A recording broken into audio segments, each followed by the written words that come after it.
Good afternoon.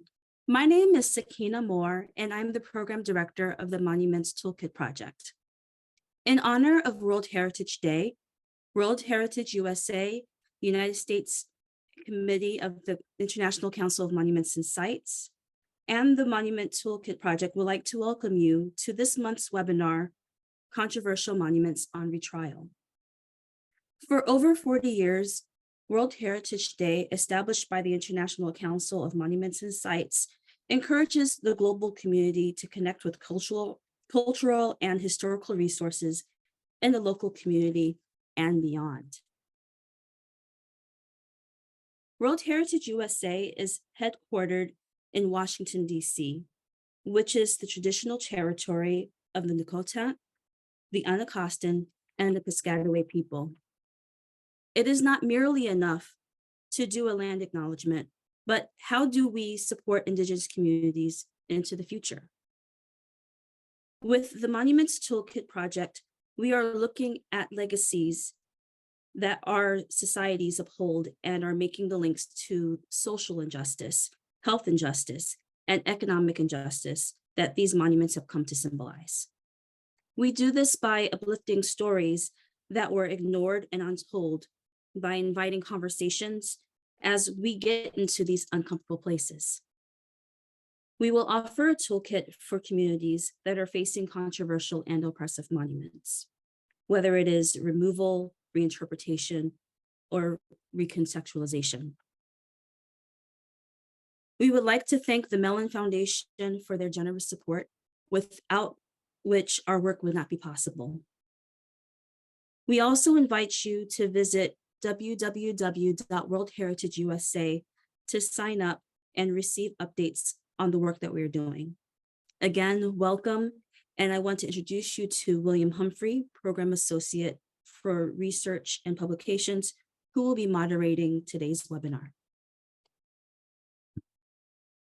Greetings, everyone. My name is William Humphrey, and I am working as the Program Associate for Research and Publications on the World Heritage USA's Monuments Toolkit.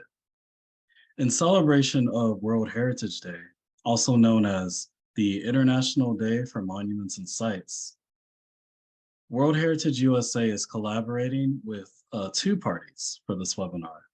The first being the Alliance for the Restoration of Cultural Heritage, or ARCH International, and Budapest, Hungary's Memento Park.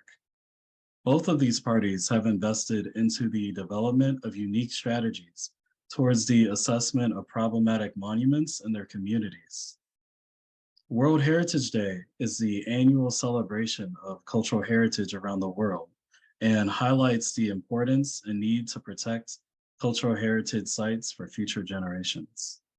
The theme for this year is Heritage Changes, and this theme captures the importance of incorporating local and traditional knowledge systems, examining the current happenings within the heritage sectors, and our abilities to tackle and mitigate the effects of climate change with innovation and inclusivity. When I personally imagine the theme Heritage Changes, the innovation and gusto needed to redefine what a monument entails captures the essence of development and inclusivity for this year's theme. But in addition to these best practices, I also consider the elements of heritage that are inseparable. What I see, in my perspective, is that pain follows the removal, suppression, and rewriting of culture. Those moments in history that shape our interpretations of the figures and sites in our towns, our regions, and different countries are just as crucial as the interpersonal values of cultural heritage. In this light, narrative and tradition can be molded by pain, but also memory and history. There is much to be gained with the contemporary transformation of public space, with the new ideas and presentations we've shown thus far. So today we ask, whom were the figures that stand meant to represent? And are they relevant to our values and communities today? Do the narratives that they represent dominate their presence, or is there an incentive in preventing their destruction? These are some of the questions that we'll cover in the following presentations. For our first guest, I'm introducing the representatives for Arch International, starting with Dr. Cheryl Benard. Dr. Cheryl Benard, on the left, studied Islamic studies and international relations at the American University of Beirut, Lebanon, and holds a PhD in international relations from the University of Vienna, Austria. She was a senior analyst and program director in the National Security Research Division of the RAND Corporation. At RAND, she worked on issues of counterterrorism, national security, and post-conflict reconstruction. Before joining RAND Corporation, she was a senior analyst and program director for European and US think tanks. She is the author of more than 20 books about the Middle East and post-conflict societal reconstruction, including Veiled Courage, Civil Democratic Islam, and Women in Peacebuilding. Dr. Benard founded Arch International in 2009 as a consequence of being continually impressed during her travels with the resilience and creativity of individuals and groups who were determined to hold on to treasured aspects of their culture, even under the most trying even under the most trying circumstances. Most often they were up against a vastly superior opponent, but they still did not give up. And as a member of a military family, she grew up in post-World War II Europe, where she saw destroyed cities rise anew and populations take hope from the rebuilding of their monuments, buildings, and traditions. I'm also welcoming on the right, Sophia A. Schultz. Sophia Schultz is the director of the international programs at Arch International. Her journey into a career in cultural heritage management began with her interest in contemporary art and the Middle East. Ms. Schultz's involvement with Arch began shortly after the founding of the nonprofit, while she was a Master of Science in Middle East Politics postgraduate at the School of Oriental and African Studies, or SOAS, in London, UK. Before that, she completed her bachelor's in cultural sciences at the European University Viadrina, close to Berlin. Earlier in her career, Ms. Schultz worked in media, monitoring media related to the Middle East, terrorism, and United States foreign policy. As part of her work for a women-led foundation promoting freedom of speech in Iran, she focused on creating platforms for Iranian artists and civil society members. She has published essays and art catalogs and worked on contemporary art and film projects such as Reach, Crafts, Move, Position, Apply Force in 2015 by artist Kasha Dahlberg, and is a member of the selection committee of the San Diego Latino Film Festival. Please welcome them both to the webinar.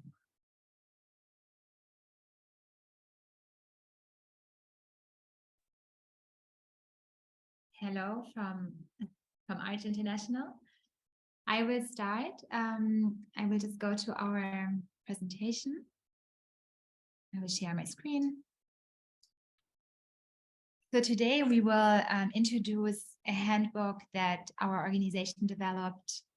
And before we go into the handbook, I wanted to give a quick introduction of the context around developing this handbook.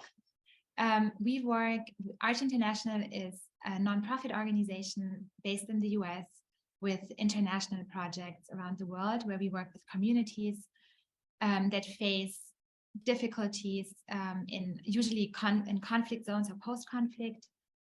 And we work with the communities to rescue and save the heritage that they are defending in their own local communities, in Iraq, in Afghanistan, also in Greece, in Austria. So there's a lot of countries. You can visit our website to see our projects.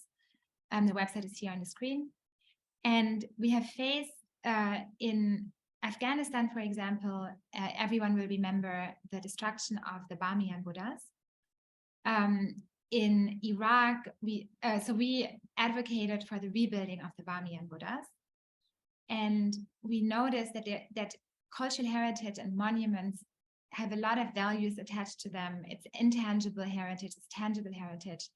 And it's a very complex issue if you go deeper into if you research kind of one of the monuments. With Bamiyan, there's a lot of, for example, the local community, for them, they had their own folklore around the Buddha figures. It wasn't a Buddhist site in the sense, it sounds like it was a Buddhist site, but it wasn't for the local community. But then for other local community members, it was offensive from an Islamic perspective that someone would worship another religion in their community. So we always work with different stakeholders. We try to find compromises. In Iraq, we restored the shrine of an Old Testament prophet, Prophet Nahum. He's a biblical prophet buried in Iraq, and it was, historically speaking, it was mainly a Jewish heritage site, even though it was an interfaith heritage site for the people. Still to this day, it is an interfaith heritage site. And again, a lot of different communities, viewpoints, perspectives come together. So in 2020, I'm going to go to the next. Oh, in 2020, now we are back in the United States, is when the protests erupted around social justice issues, and some of those protests were then directed against certain monuments and statues. And that's when we kind of looked into it more, and we tried to develop a method to address this issue. Some things that we noticed back then is that sometimes the wrong statues, kind of in the heat of the moment, there was in North Carolina, for example, a statue by a General Lee that was taken down, and then after it was taken down, people noticed it wasn't Robert E. Lee, it was William Lee, a different general who fought in the Second World War. And so there was other examples too, where kind of the mob rule, or people kind of on the street act in a certain way. So we, as a cultural heritage preservation organization, we had to react in a more we thought there must be more creative, innovative ways to interpret heritage that doesn't necessarily involve destruction and complete erasure of something that has been there before, that can be discussed, even though it's disputed. It's also, there's a lot that one can learn from history. In Germany, there's a lot of there's history that's connected to wars. If everything would be erased, we wouldn't be able to learn from it anymore. So I think I will, because we don't have that much time, go to, give the word to Cheryl. Yeah. So as Sophia said, the heat of the moment in our thinking was not the right moment to decide on the fate of a monument or site. And mob destruction was probably not the optimal mechanism. So we thought, well, what could be a template instead for dealing with monuments that were upsetting to the community, contested within a community, sometimes not contested, sometimes there was uniformity of opinion, but no certainty of what should happen to it. And as a thought experiment, we thought, well, maybe a criminal trial is actually a pretty good template for this, because it includes a process. And the more we thought about it, the more apt actually this analogy struck us to be in discussions of monuments and sites as well. So the typical steps in a criminal procedure are, you start with an accusation. So what is it that this statue, the person represented by this statue, this monument, what is the accusation against them? Why are they seen as disturbing or upsetting? Why are people disputing its right to occupy that space in their municipality? So the accusation. Then, all right, then you decide, yes, that accusation is valid. You could call that the arrest. You decide that you're going to focus on this object or this site. Next, you need jury selection. That's the question that comes up when these monuments are concerned. Who is going to make the decision? So you could kind of call that group the jury. And the criteria, I think, are very similar to what you want in a jury. You want people who commit themselves to agree that they're going to be objective about it, that they're going to listen to the different perspectives, that they're going to consider the various arguments fairly, that they're maybe not too close to the problem, that they won't be able to be neutral. So you pick peers, you pick normal members of the community, but such that are understanding that they're by joining that jury, they're agreeing that they're going to be objective. Then the statute has to enter a plea, or on its behalf, you say, okay, well, yes, this individual did commit the problematic social, political, or other behaviors that he or she is accused of. And then the person advocating on their behalf might say, but they also did these good things. They did helpful things to the community. They invented something that was incredibly valuable to humanity. They discovered something or the other. So you bring the pros and cons about that personality to weigh them. Then you have deliberations once you've got all these facts on the table. And you have the closing arguments for and against the accusation being guilty or not guilty. And then you come to the sentencing, and that's what defines the outcome for that object or statute. And actually the roster of outcomes is quite similar to in a criminal case. You have the death penalty. This object or statute is going to be completely destroyed. You have imprisonment or removal to some basement storage unit somewhere. You have sort of a public shaming, as one used to do, and especially in colonial days and still in some judicial systems. Or you have restitution, in the case of a statue or site, it could be that it has to deliver educational content, that rather than being now something which is honored and respected, it has to be instead used to explain a very problematic, negative, shameful part of its country's history or its group's history. So that is the panoply of possibilities for sites. As a cultural heritage organization that, as Sophia explained, mostly is engaged in trying to help people rescue some site that's in danger, and as a group that's very focused on extreme history, very broad, long history, we tend to be opposed to the death penalty for a number of reasons that I will briefly go into now. First of all, if you eliminate a site or even a statue or a monument, it represents a loss of knowledge. Maybe not in the short term when everybody is very familiar with this history and you know it all already very well, only too well, but in the very long term. An example that comes to mind maybe is Ashurbanipal, who was in the 600s BC, an incredible tyrant who was a slaughterer of hundreds of thousands of people. His statues, monuments, and inscriptions remain and are, for historians, the only resource for an entire period of history. So if that had been obliterated because of the terrible things that he undeniably did, we would be losing an entire chunk of history, not about him alone, not even mainly about him, but about other nations, peoples, minorities, things that happened during that entire time period. So there's that to be considered. But even in the short term, you risk losing truths about uncomfortable, terrible truths, but truths that we all really need to remember, especially if we're hoping not to repeat them.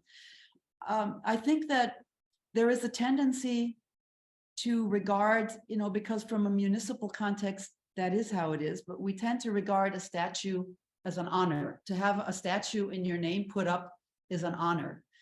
But when times change, that really is no longer necessarily the case. For example, today, if statues of Saddam Hussein were still present, most of them, all of them that people could get their hands on, were torn down in Baghdad and elsewhere.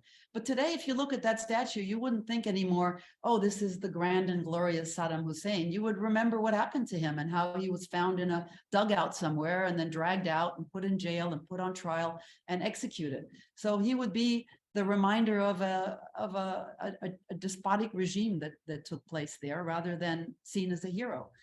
And similarly, how tragic would it be if in the immediate post-World War II period, one had decided that one wanted to get rid of Auschwitz and other concentration camps because one wanted to obliterate any memory of that terrible Holocaust episode. But how important are those sites today for school children and others to go to and to see that, yes, this was in fact a reality. This isn't just something they read about in a book or saw in a movie. This was a reality where people actually suffered this and were hideously murdered, and where this terrible Nazi regime operated. So you have to be careful not to lose the educational and the knowledge content of something just for the momentary satisfaction of having obliterated, somebody who represents an enemy and someone who did some extremely bad things.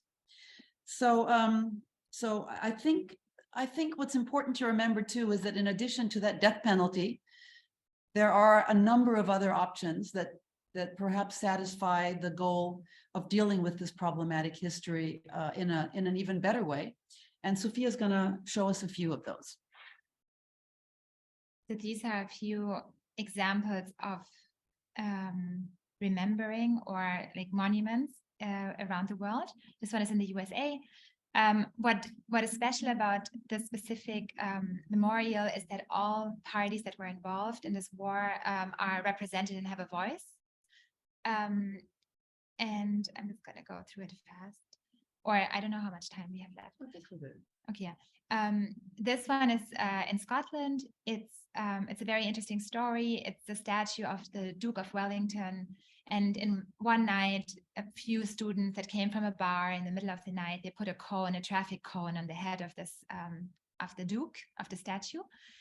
And then it was removed the next day from the city cleaning teams. And it just became a kind of a public performance or a public spectacle to ridicule or to eventually different political moments are represented here. You see the mask from COVID, or so people would use that statue kind of to have to speak in a public realm. The city didn't like it in the beginning. They wanted to raise the statue higher. They wanted to spend a lot of money on raising it so people couldn't reach it anymore. But then there was public petitions with lots of signatures, and eventually the city gave in, and then it became a tourist attraction. And there's even T-shirts being sold or merchandise around this Duke. So there's also a way of empowerment around statues that the public can engage with them. It's not, I think sometimes it's seen as very kind of as if it's in a static way. This is Iraqi Kurdistan, the north of Iraq. These are two examples of dealing with history in different ways. Saddam Hussein committed genocide, or the regime around Saddam Hussein in Iraq committed genocide against the Kurds in Iraq. And on the left, you see the old police station that was also used as a torture facility by the regime against the Kurdish population of Iraq. It is now turned into a museum where you can even hear the audio of some of the prisoners, the torture. So it's very much trying to show what happened during that time. In Erbil, also in Iraqi Kurdistan, another city, they dealt with it differently. They built a huge park. This is a lake and a park that you see on this photo. There's lots of picnics going on and little stands where people sell food, and it's recreational. People go running in that park. So there's different ways of dealing with history and remembering. This is, sorry, the quality of the picture. This is a statue by Kehinde Wiley. Kehinde Wiley is the artist. He made that statue. It's called Rumors of War, and it is currently in Richmond, Virginia. Richmond, Virginia has an avenue, or kind of an avenue of different Confederate statues. And, all on horseback. Oh yeah, all on horseback. So Kehinde Wiley, what he kind of did is reclaim. It's also it's a figure on a horse, but it's reclaimed. There's way more movement in it, the facial expression. It's definitely this. If someone goes to that avenue, they will stop at this statue and look at it. They won't be into the Confederate statues are, will be Boring. ignored, boring, exactly. So he kind of reclaims a space by using kind of the same visual tools and also similar materials. And I think, this is the last one. This one is in Vienna, in Austria. This is a project to remember in a specific district, I think it's the 9th district of the city. That district has a history of a Jewish population that lived in that district. And during the Second World War, they were deported, persecuted, had to leave that area. So this project remembers the Jewish residents of that district in an art installation, which is the keys. What you see on that image are keys with tags on them. And each key stands for one of those houses where Jews lived in Vienna, in Austria. In Germany, in Berlin, that's where I currently live, we have stumble stones, Stolpersteine, and it's also to remember they are stones in the pavement that are placed in front of the houses where Jews were deported, with the names and the date, so that if you just pass by a house, you can see those stones and you're reminded of that history. And people polish them and try to keep them clean. Sometimes there's candles next to those stones. So there's also a public interaction with that monument, with that. Yeah. And we would stop there, and we'd love to talk to you about this. Thank you both for your presentation. Next, I would like to introduce Judith Andrea Hope. Judith Andrea Hope is a tourism expert, a storyteller tour guide who has been working in the travel industry for 22 years. In this period of time, Judith tried herself in every possible field of the hospitality business. She managed a restaurant, a wine and chocolate specialty shop, organized educational and leisure trips, worked in tourism product development, gained success in sales, showed excellence in customer care, tried herself as a journalist, and has always been a dedicated tour guide of her beloved city, Budapest. Judith finished her studies as an economist in tourism and hospitality at the Budapest Business School, University of Applied Sciences, and attended a semester for business management in Koper, Slovenia, at the University of Primorska. In her early professional life, she used to work and live in Greece and Slovenia. She started working for the company supporting the operation of Memento Park and the Buddha Tower 14 years ago, and she has been a managing partner for 4 years. Judith is responsible for daily operational tasks such as HR, PR, and communication, customer care, group arrivals, tour guiding, project development, product development, training and education, cultural collaborations, or anything that comes up with the organization. The management is made of herself and the managing director. So taking care of 2 tourist attractions keeps Judy fresh, focused, and busy. Judy is also a mother of 2 active sons and enjoys doing sports with them. She's a devoted hiker too, a mushroom and herb expert. Therefore, she prefers to spend her free time in the forest. Fortunately, Memento Park is situated next to 2 natural resorts, so she very often begins her workday with a fulfilling forest walk. Please welcome Judy to the presentation. Thank you, William, for the introduction, and a warm welcome to the audience from Budapest. It's almost 9:30 here, so so apologies for not being super fresh and super up to date, but I try to do my best, although I am after a bit long work day. my second thanks goes to Cheryl and Sophie, because without them, I couldn't be here. Without them, I couldn't hold this presentation for you about Memento Park, about a place that I have been working for 14 years now. And now I'm going to share my screen. And William, if I make it, like if I fail, then please help me out, okay? Because Yeah, no problem. thank you. All right. So is it any good? Yep, it's all here. Thank you.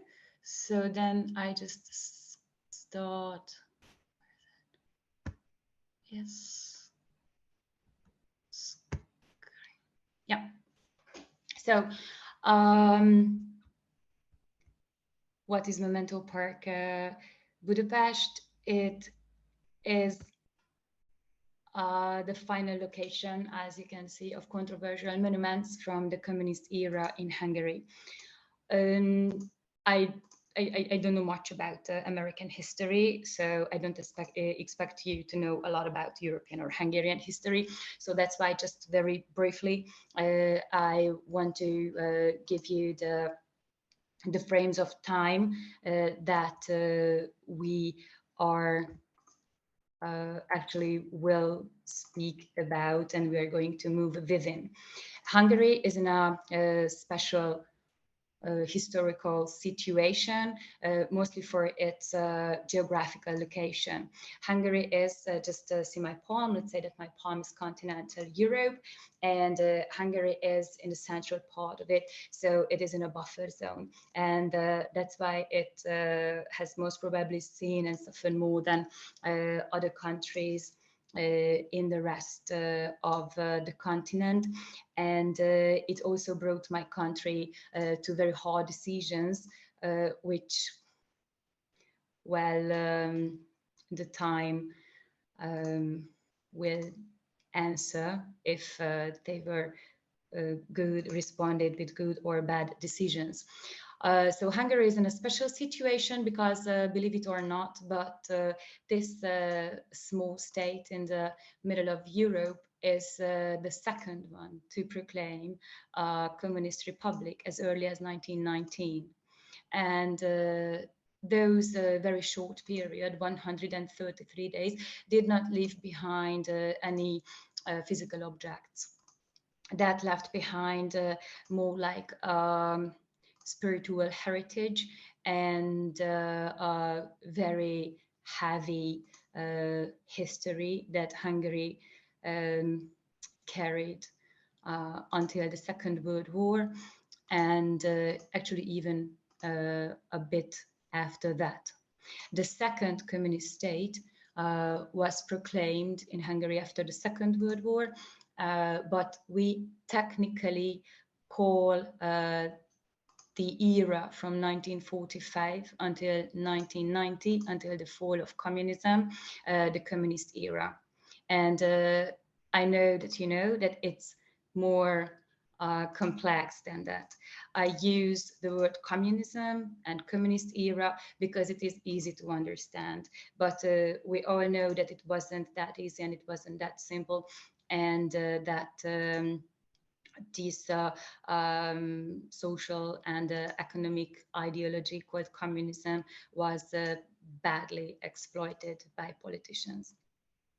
So what we're going to speak about is Memento Park Budapest, where visitors can see those 41 former communist political propaganda statues that used to populate the streets of Budapest from the communist era, from roughly 1945 until 1990. And just let me stay a bit more in this period or era of Hungary. My country saw two miracles during these 45 years. In the darkest century in the history of Hungary and the mankind, Hungary first saw the 1956 uprising in 1956, and just a few decades later, the establishment of Memento Park Budapest in 1990. Here you see, I don't think that I have to introduce him to the audience. This is an oversized statue of Josip Vissarionovich Stalin, who was the leader of the Soviet Union from roughly 1924 until his death in 1953. A few words about him, because it's not a coincidence that not only here in Hungary, but all around the Eastern Europe and other countries behind the Iron Curtain, including the Soviet Union, people dedicated super huge statues to Josip Stalin. When he stabilized his power in the mid-30s, he also applied or started with a personality cult. And this personality cult culminated to this unlimited forced adornment of himself. And what you see on the picture is nothing else but the 70th birthday gift for Stalin from the loving Hungarian nation, inaugurated in 1951. And this Stalin statue was toppled in 1956, just 3 years after Stalin's death. Stalin died in 1953, and his death left behind an unbearable social and political tension.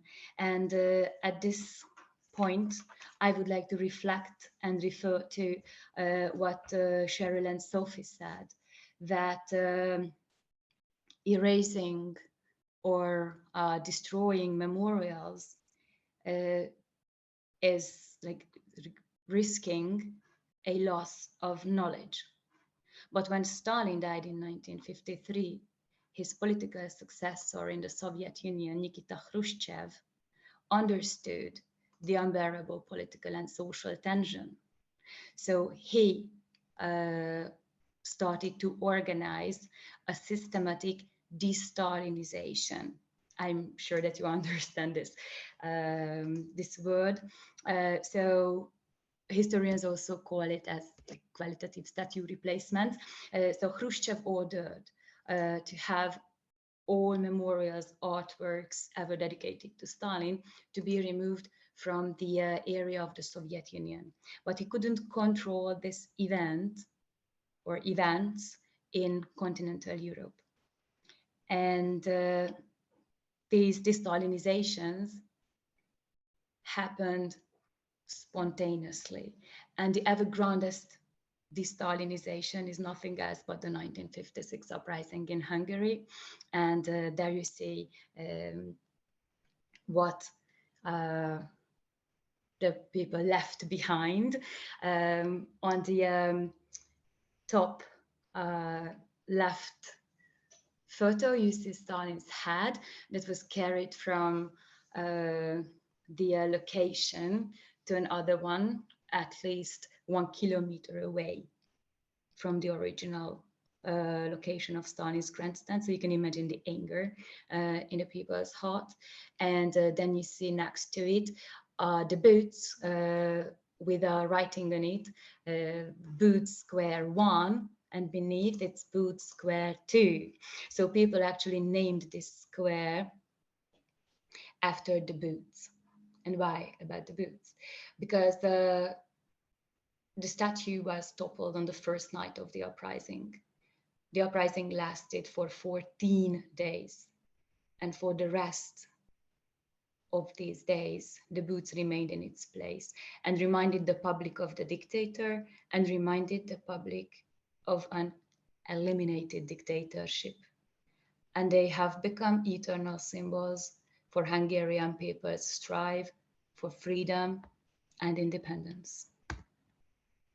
And what you see if you come to Memento Park and on this photo is only the boots replaced. Because what Memento Park is, the last moment of a dictatorship and the first moment of democracy. And here you see the layout of Memento Park Statue Park from the bird's perspective. And I don't want to, I mean, I really hope that you can come and visit us one day in Budapest. So I won't tell you everything about the park, but my presentation wouldn't be complete without telling you that Memento Park has a very special conceptual design, and you can clearly see a road, a very long one, interconnected by laying 8 shapes, which are symbols of infinity or eternity. And the road is the road, the only and true road of communism, which is once and inseparable.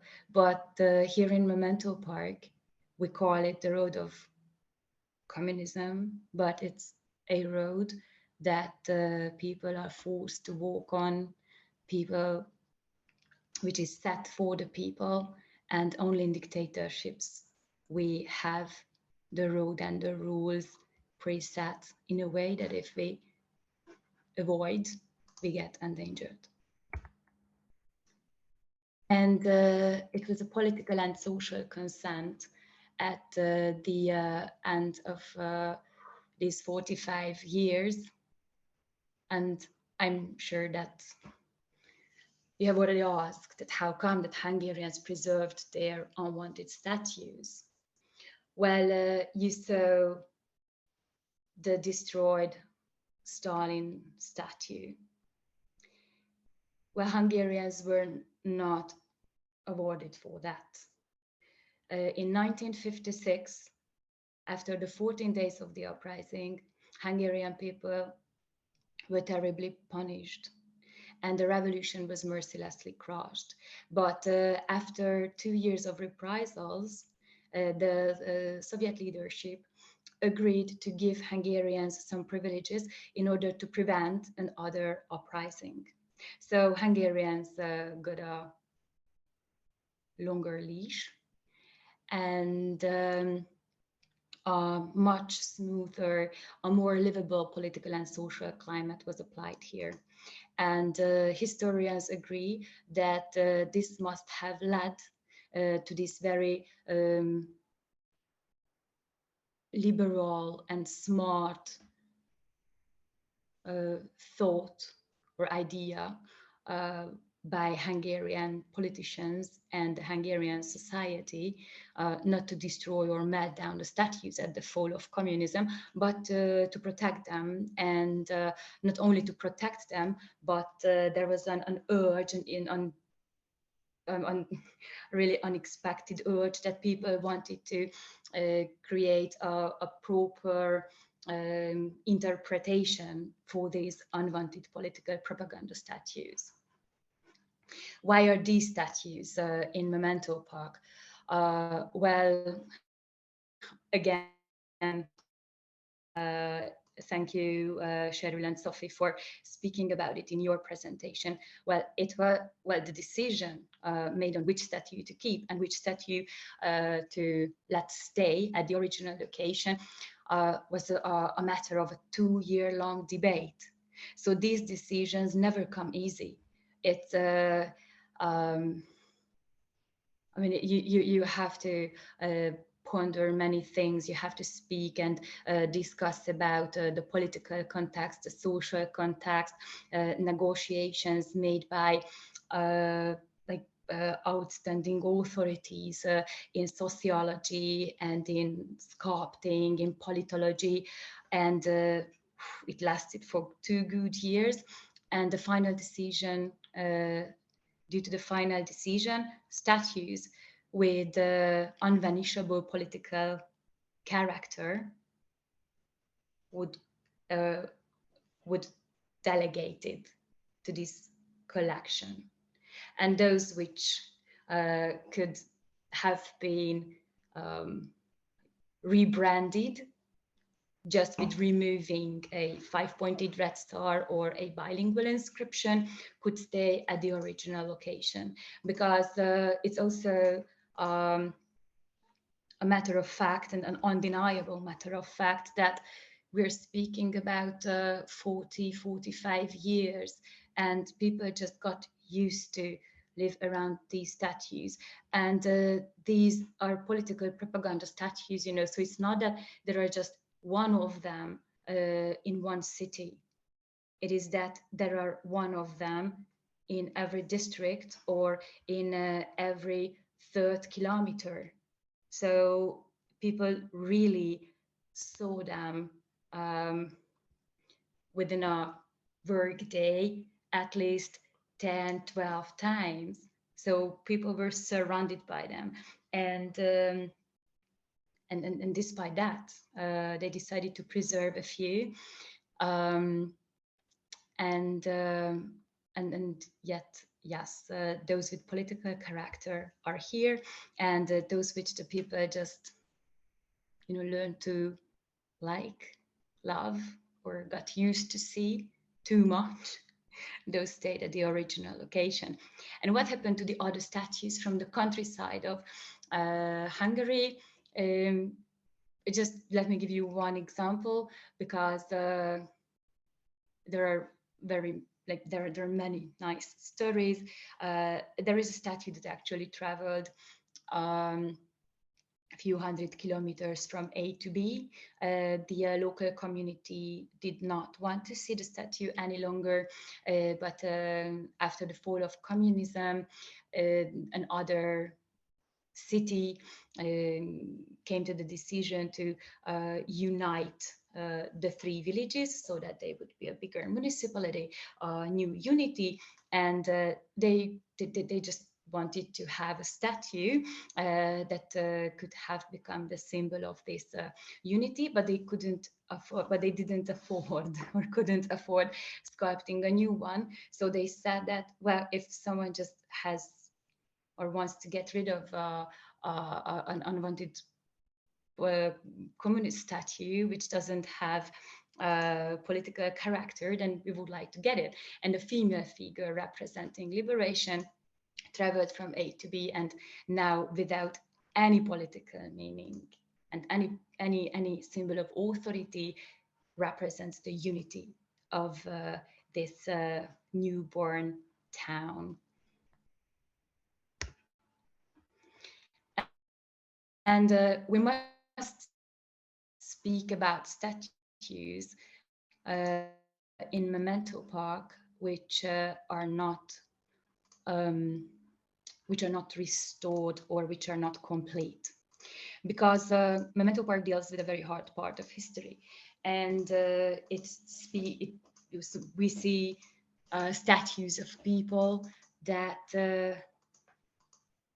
had to be accused at some point, and this jury selection made during those 2 years were indeed made and based on maximum possible objectivity. And at the end of those 2 years, when the pool of statues was made, then they published an architectural contest and invited architects to create a conceptual design. And the victorious one is apolitical. So the conceptual design of Memento Park is apolitical. Well, then you are right. If you pose me the question, then why does that gentleman stand obviously in Memento Park in the new location without legs? Because this person in the suit without legs is someone who made unforgivable things against Hungarians. This person had always been a hardliner communist, and he never changed. It was only the political climate that changed around him. And in 1956, he came to act as a hardliner, and he led the reprisals after the crushing of the uprising. He sentenced to death the spiritual and political leader of the uprising, his former best friend, Imre Nagy. You must have heard about his name, perhaps. And later on, this person sentenced to death 400 Hungarians and ordered the imprisonment of 2,000, and more than 200,000 Hungarian people became political refugees after the crushing of the uprising. A group of these political refugees, once the borders were free to enter again, returned to their fatherland and toppled the statue of this person. And the architect of Memento Park agreed that if there would be just one statue left damaged in Memento Park in an apolitical collection, political propaganda statue collection, then it would be his. And here is the architect. His name is Ákos Előd, and here you can read, he has a lot of very important thoughts and sentences.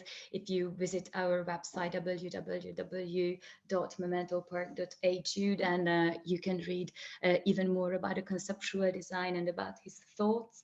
But this is the major message that he wants to convey to people with creating Memento Park. And here is him, 30 years ago. And where Hungary's communist past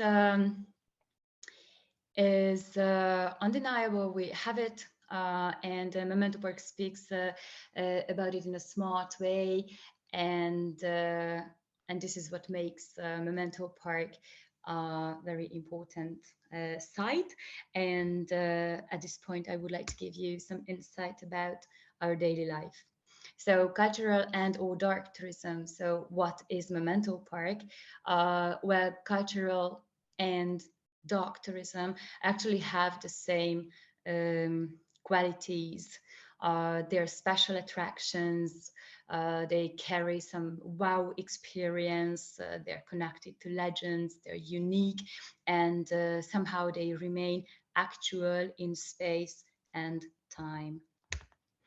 And yeah, apologies, I did not mention, perhaps the next slide will, that Memento Park is operated by the same company for 30 years without state support.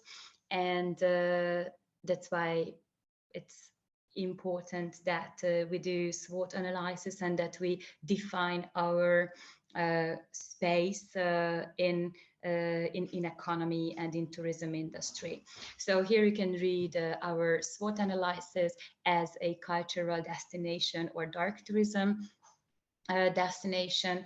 And from this list, what I would only highlight is actually oblivion, that that just should not happen. I mean, so no loss of knowledge and no oblivion, because then it's the mankind at the end of the day who will lose a lot. And let me invite you behind the scenes. Who are we? Memento Park is run by two cultural entrepreneurs. My partner started this project 30 years ago, and I joined him 14 years ago. And in the past 30 years of operation, well, we had our ups and downs, and in 2007 we established a foundation. So now Memento Park has two legs: a for-profit, which just does everything for the visitors so that visitors feel happy and are satisfied. And we operate a buffet and offer guided tours and everything. And there is a non-profit unit where I am a volunteer. And the non-profit unit is responsible for these sorts of cultural and scientific collaborations that now I'm very pleased to do for you and with you. We have other here local cultural collaborations, and in the past 30 years we welcomed over 2 million visitors from all around the world. Even on a rainy day, people from more than 20 countries can come to see the statues in Memento Park and Memento Park itself.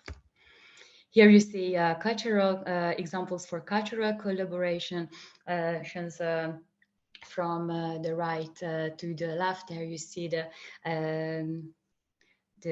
folks dressed in costumes. This is an experimental choir in Hungary, and this was their project, a catwalk concert, because these are actually actual cloths designed especially for this event. In the middle, you see a Russian contemporary painter, graphic designer, Anna Izvestnova, who had a very interesting project, Shadows of Socialist Realism. And this reflects on the Stalinist personality cult, and is in absolute harmony with Memento Park's conceptual design, being apolitical and trying to make people understand that in tyranny's domain, we are all links in the chain, and there is no way out for anyone. So that we are all just as much witnesses as easily we can become victims of a dictatorship. And in the last column, you see Lion Lang, whose experimental project was one of the first one that Memento Park hosted in 2009. There she just, so it's purely artistic. She played with the statues and these female models, and of course communism, and its atheistic character was inspirational for her. And here you see us working hard. Groups, school groups, adult groups, and many more. Dissonant heritage is what we are. And this definition is very young, and that's why it only says European history, but we know now that it actually covers the entire world. And the recognition that Memento Park received lately is the last thing that I would like to speak about and bring to your attention. So here you can read what Memento Park is for many, for our visitors. So it's that we are a small team, only the team of 2, and we spend a lot of time in the cash desk. We speak with our visitors. I am giving tours in English and in other languages, my partner in Hungarian, and so we speak a lot with our audience, and they very often just come out and tell us what they really thought before they visited Memento Park, and what they felt after visiting Memento Park, and it's moving. It's really moving. So we applied to this very important list, the 7 Most Endangered program. curated by Europa Nostra and the European Investment Bank. And for 2023, Memento Park is happy and proud and is grateful to be one of these. So thank you so much for your attention, and I am here at your disposal.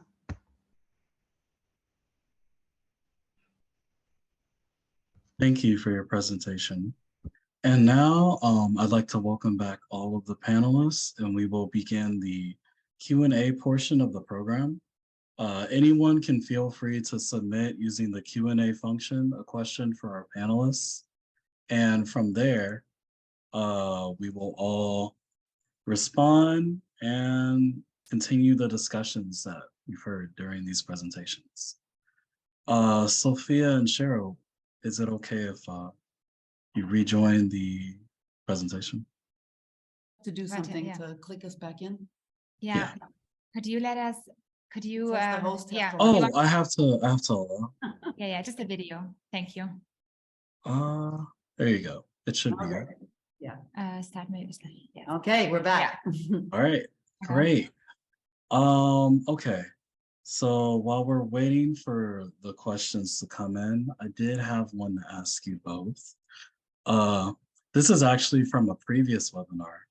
So in the past, we've had 2 webinars where our panelists were worried about hate campaigns due to how emotionally charged and challenging these subjects that we're discussing are. And people do oftentimes fight over the presence of controversial or oppressive monuments. Have there ever been any concerns with danger in your course of work? And if so, how did you address them? And what advice would you give to others in similar situations when they're dealing with their own public spaces? So I expect that the different situations are all also extremely different from each other, and there's not going to be one answer. Our situation is a little bit different because, as Sophia explained in the beginning, we typically are in the position of trying to rebuild or rescue monuments that the community very much wants and is trying to save, but that are being attacked or that have been attacked by sometimes an extremist group or a terrorist group external to the community. So we have definitely had shaky moments in Iraq, because when we started the reconstruction of the tomb of Nahum, that's in Nineveh province, and that's just 30 miles from Mosul, and ISIS was actually still in Mosul. So we had to operate very much under the radar. And sort of for us, in comparable situations where things have been a little bit iffy, there have been only 2 solutions. One has been to try to be extremely inconspicuous with what we're doing, just keep it within that community. It's a bit of a problem because it prevents you from getting the support, including the financial support and the social support that you otherwise would really need for a project like that. But there's just no alternative, because if you publicize it, you're going to draw not just the attention from the people whose attention you want, but you're also possibly going to put a target on your site. So we had to operate very clandestinely for certain periods of time. At other times, we are in communities that are sectarian, that are multi-sectarian or multi-faith, where those different sectarian groups or religions can become at odds with each other. And then the only thing really to do is to sort of pull back and wait for the dust to settle, because there's no way in certain of these heated discussions, heated moments, that you're going to have a calm debate and come to a calm conclusion. You just have to wait for everybody to calm down again, and then you can figure out your next step forward. Sorry, I muted. Du kannst noch mal sagen. I was just wondering if you had any similar experiences. Well, our situation is much different because it's an enclosed conceptual design, so there are no new statues coming in or coming out. And well, yes, but it's more like a more peaceful process, that in the past 30 years, some cities, towns saw some actual reconstructions, and yet they wanted to get rid of their remained statues. We just said, that we would be fine with them, and actually they have no places to go because the storages of museums are filled, and there are no other public spaces where people would like to see them. So this was one of the major reasons why we established the foundation, because we are, I mean, this is not the nicest word, but because we aim to exhibit these new pool of statues. We have more than 17 other unwanted political propaganda statues deposed in Memento Park, but not in the conceptual design area, but outside it, actually hidden, but in a good care, because we like respect their artistic character and their historical character, of course. And perhaps just one more thing, which is just constant, that there are always pros and cons, how Hungarians or people feel about their past, and it always some reflection or echo of the actual political climate. So sometimes we see Hungarian or foreign visitors entering Memento Park, that, what is this place and why are these statues preserved? So, I mean, why do we need it? So it's not obvious that if you preserve a very important place, a very contradictory place, it's not obvious for the people why you do that. So the educational character, but you ladies also highlighted, is very important, that you must add some education to these sites once you decide to preserve them, because one can't exist without the other. Yeah. I'd like to, if I can for a moment, say, I think what's very important from our perspective is the decision, you're dealing with an object or a site or a monument that is historic, and once it's gone, you can't replace it. It belongs to that particular moment in time when it was created. So the decision to get rid of it is really quite consequential, because once it's gone, it's gone. Even like the Buddha statues, you know, yes, possibly one could rebuild them. One knows what materials they were made out of. It's potentially doable, but they're not going to be the actual Buddhas. Those are gone. So it should be a decision that you make in a calm frame of mind, and you make it having thought through all the different aspects of it, and you make it with the longer term of time in your mind.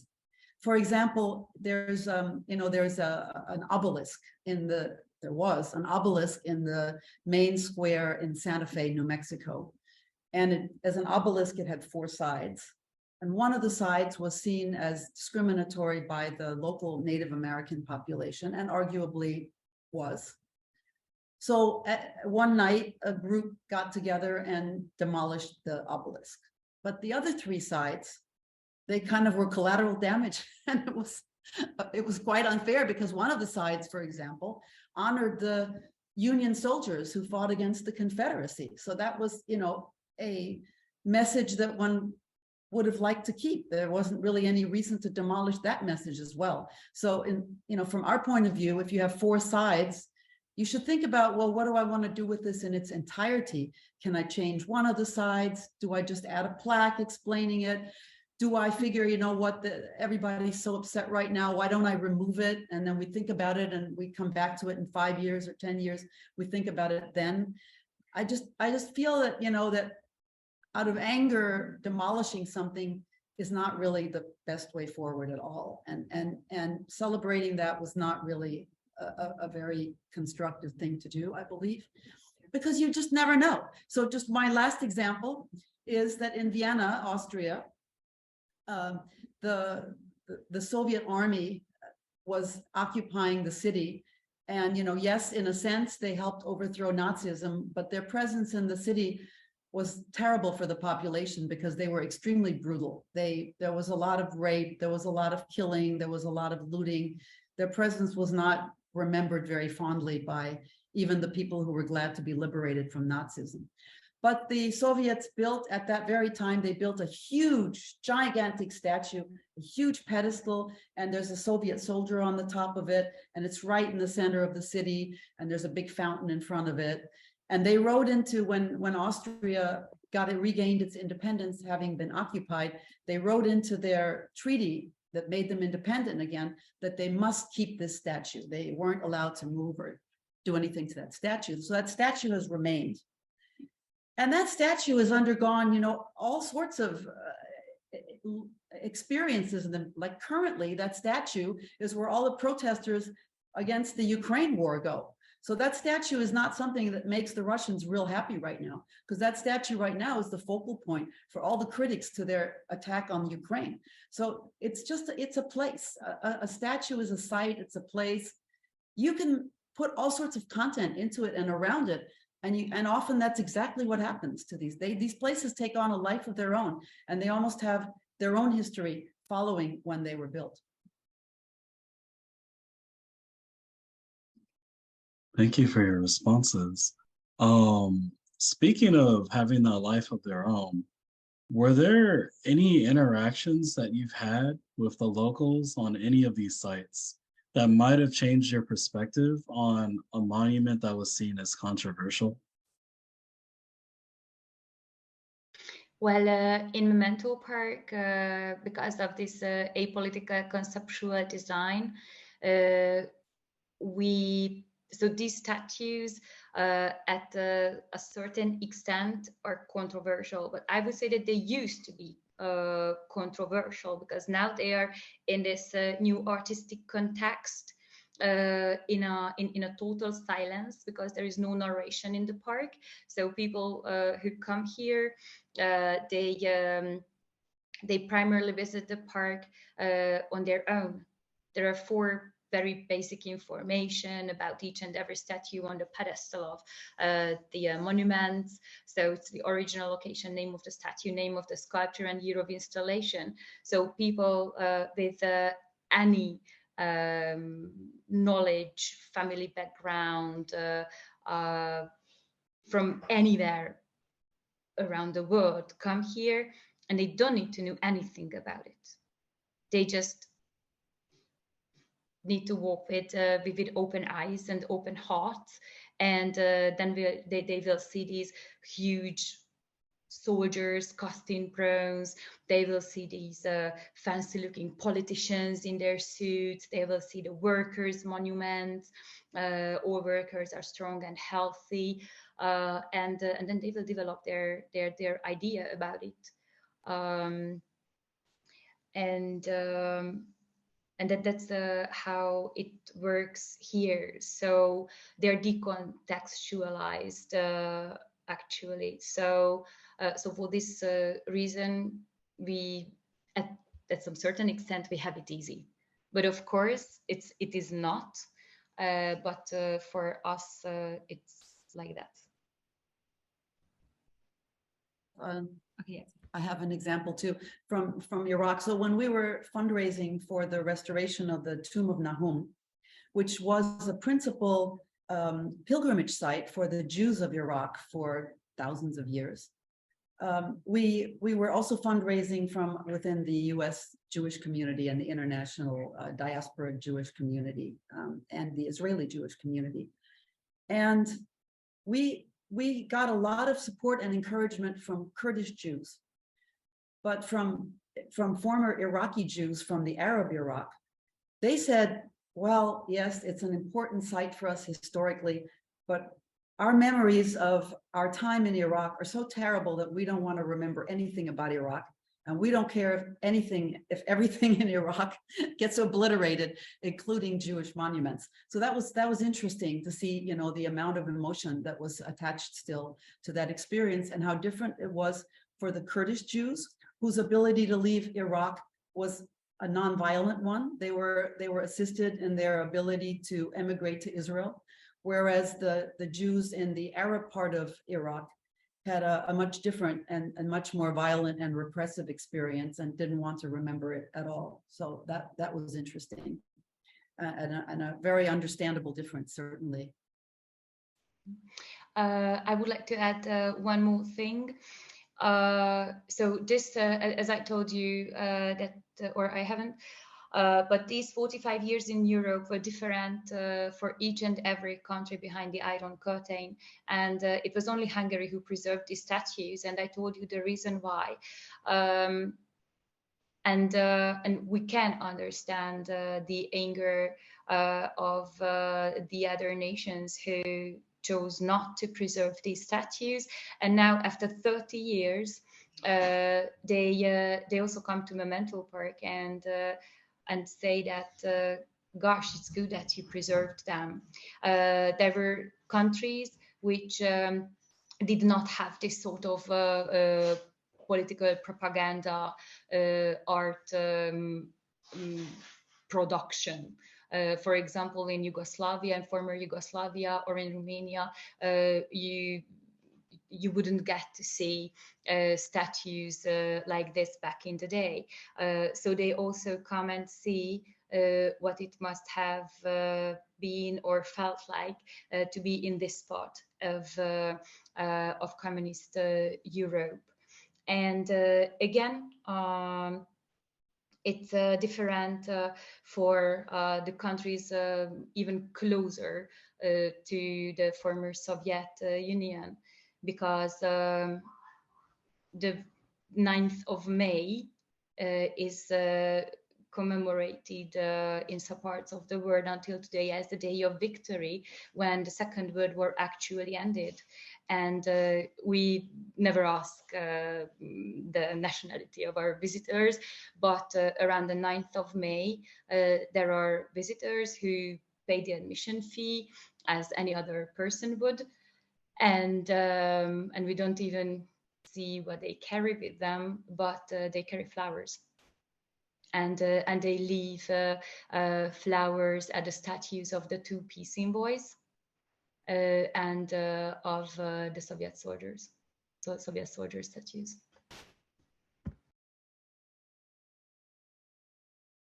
Thank you. For our final question, I have one question for each of you that you could briefly answer if possible. First, for Cheryl, what inspired the integration of criminal law into the reassessment of public space? We were looking for a template and just playing around with different ideas. And it was true that these were individuals who were accused of some kind of wrongdoing. So the analogy to the criminal court system seemed apropos. And at first, almost more a little bit, maybe like just a playful analogy. But the more we talked it through, the more we realized that the different phases of it actually mirrored what was being done in the assessment and evaluation and judgment that was being executed on these statues and sites. Perfect. And Judith, I wanted to ask you, what were the challenges faced by the sculptors during the Soviet occupation of Hungary? And this is based on one of the pages on your website by the architect, who talks about the different phases of Memento Park. The sculptors, right? Well, that is the part of Memento Park that I can speak the most about. So we're speaking about political propaganda art, and politicians needed quality statues to echo the wills of the system and the plans and the ideas of the system. So each and every statue in Memento Park and back in the time was sculpted by the most outstanding sculptors of the 20th century in Hungary, or 20th century Hungary. So they had to meet all the criteria that used to be set by Moscow So if it came to a liberation memorial, then just like Cheryl described the Viennese one, the Austrian one in Vienna, that was like a topos. So if I say Soviet Heroes Memorial, then every single person who has ever seen just one Soviet Heroes Memorial must have seen all of them, because it's always the same Soviet soldier carrying a weapon, the flag of the Soviet Union, and wearing uniform. But they are always private. It's very important that they're not generals. They are not the big marshals of the fight. They are the lowest of their hierarchy in the military. So they are private. As we went further from the actual date of liberation, the character of these political propaganda statues changed, became smoother, but there were still requirements that had to be fulfilled in order to echo political propaganda. So a worker always statue, right? Because what is the period back then? It's the Cold War. And the Cold War can turn into an actual war in every minute. So you have to create a picture for the workers, about the workers, that they are strong, healthy, and that they can fight for their own rights, and that they can fight for the state that promises them to protect them.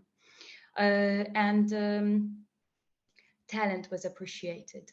If a sculptor could do this job, then politicians didn't necessarily mind if that person was not pro-communism. They needed talent. They were privileged communist sculptors, but if a privileged communist sculptor couldn't do the job, then they found someone who could do it. All right, well, thank you both for joining us for this webinar. I really appreciate that you took the time out to share your presentations and insights with us. Glad to do that. Yeah, I wanted to also, Judith, we wanted to congratulate you on to be on the Europa Nostra 7 most endangered sites, because that's an important. We know that list, of course, and it's really that's good, really good for Memento Park. So yeah, I just wanted to say that. Congratulations. Thank you so much, and thank you for the invitation, and thank you for the opportunity. Thank you all. And it was nice how you said, like, you don't want to tell us too much because we should come and visit. I like that. So now we really have to come and visit, you know. Yeah. And now we'll have Director Sakina Moore lead us out with another announcement. Okay, and I wanted to thank everybody for being here today. And I wanted to thank William, Judith Hope, Sophia Schultz, and Dr. Cheryl Benard for your insightful presentations. I also wanted to extend gratitude to the Mellon Foundation for their generous support. Please be sure to follow us at www.worldheritageusa to stay up to date on our events and future webinars. Upcoming webinars include April 27th at 12 p.m. Entitled Heritage as a Driver of Climate Action. And then our next Monuments Toolkit webinar will be on May 25th at 3 p.m. Eastern Standard Time. And the topic will be Nationalism and Oppressive Monuments. If you signed up for this webinar, you will be receiving a survey, and we encourage you just to fill it out, and it will help us to better tailor and further events that will make your experience better and that are timely. Thank you so much again, and we do appreciate you, and thank you for attending today, and have a great rest of the day.